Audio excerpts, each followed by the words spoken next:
गद्यपात्रामध्ये त्यांना एक विंचू उडताना दिसतो.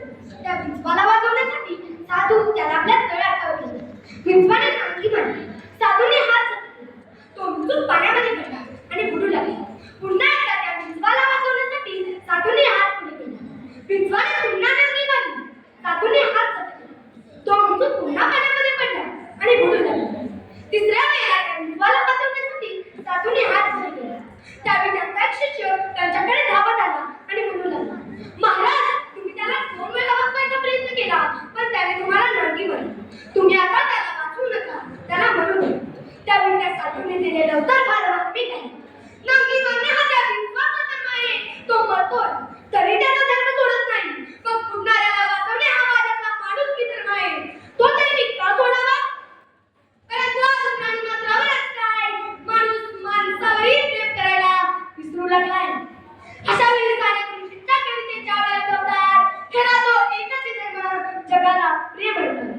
सन्माननीय व्यासपीठ, व्यासपीठावरील मान्यवर, परीक्षक आणि ते बसलेल्या रामाचे विद्यार्थी मित्रांनो, 20 क्रमांक 20 आपल्यासमोर विषय मांडत आहे, मानवता हाच खरा धर्म. विनाकारण कोई किसी के विरुद्ध नहीं होता, जाति से कोई अशुद्ध नहीं होता, कुछ तो कपटता नहीं होगी इस धर्म में, वरना पहलों का राजकुमार गौतम बुद्ध नहीं होता. विजयाच्या तिरंगाला स्पर्श करण्यापूर्वी मला आपल्यासमोर काही संदर्भ ठेवणं महत्त्वाचं आहे. दररोजचं वर्तमानपत्र असो किंवा दररोजच्या दूरदर्शनवरील बातमी असो, विनयभंग, बलात्कार, आत्महत्या, अत्याचार यासारख्या सर्रास बातम्या आपल्याला पाहायला मिळतात. त्या बातम्याच्या वेळेला मी खातो कवितेच्या डोळ्याच्या आत केल्या जाते आणि रक्त बप्पाला झालेल्या डोळ्यांसमोर कवितेच्या वेळी येतात. मंगल देशा, पवित्र देशा, धर्माचा हे भारत देशा, जय जय हे भारत देशा, जय जय हे भारत देशा. आणि वाटायला लागतं कसला मंगल देश, कोणता पवित्र देश आणि कसल्या तरुणांचा भारत देश. स्वतःचं पुरुषत्व सिद्ध करण्यासाठी 5 ते 6 वर्षाच्या मुलींपासून ते 60 ते 70 वर्षाच्या स्त्रियांपर्यंत जे ते रोज बलात्कार करतात. स्वतःच्याच मुलीला जन्मदात्या आईने विहिरीत ढकलून दिलं.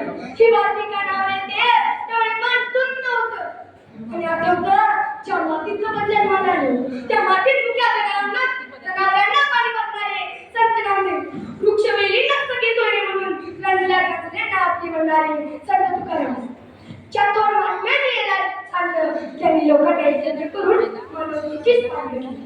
पण आता त्याच बाबतीतल्या लोकांना मानवता हाच खरा धर्म आहे याचा विसर पडू लागला आहे.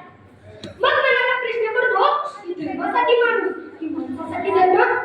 मित्रांनो, आज माणूस चंद्रावर जाऊन तुटला, मंगळावर गेला, अवढंच नाही तर पराग्रहावर राहण्यासाठी एखादं घर सुरू केलं.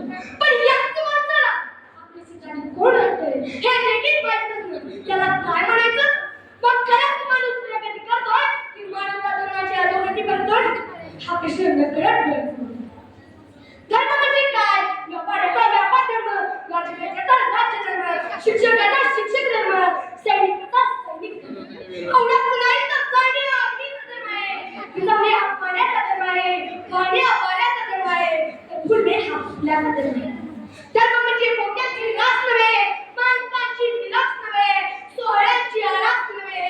धर्म म्हणजे तत्वावरील विश्वास आहे. ती निर्माण करण्यासाठी धर्म नाही तर त्या नष्ट करण्यासाठी धर्म.